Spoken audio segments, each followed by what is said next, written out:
बकबक में आपका बहुत बहुत स्वागत है। आज का टॉपिक है सरकारी दफ्तर में कामकाज।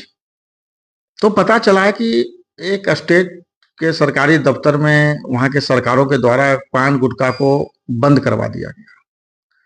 अब पान गुटखा क्यों बंद हुआ, इससे आप जानते हैं सरकारी दफ्तर के कर्मचारी को कितनी दिक्कत आती है।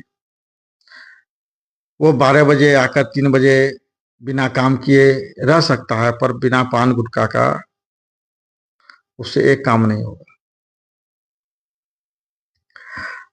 बिना चापलूसी किए रह सकता है, पर बिना गुटखे के पान मसाले के सरकारी दफ्तर में एक दिन भी काम नहीं होगा।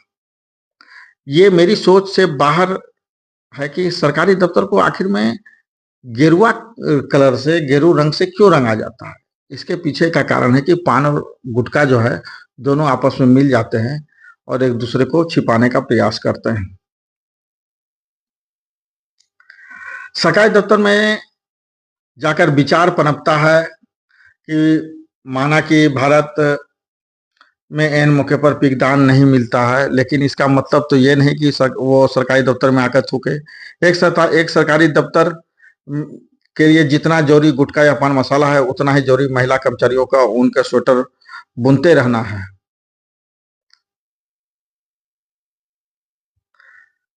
और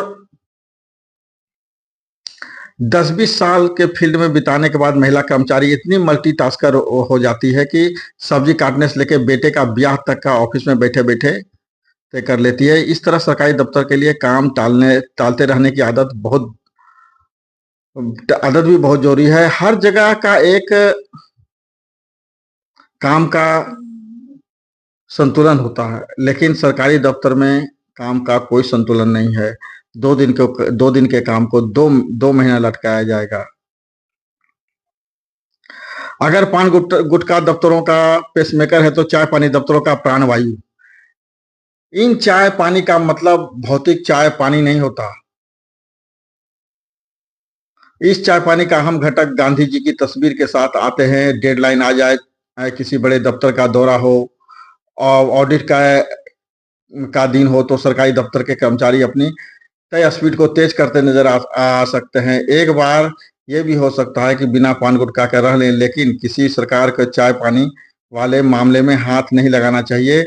उसे बंद कराने की कोशिश भी नहीं करना चाहिए, क्योंकि जिस दिन सरकारी दफ्तर में चाय पानी की संस्कृति समाप्त हो जाएगी, तो आम आदमी को बहुत दिक्कत होगा और कर्मचारी को दिक्कत होगा ही। तो चाय पानी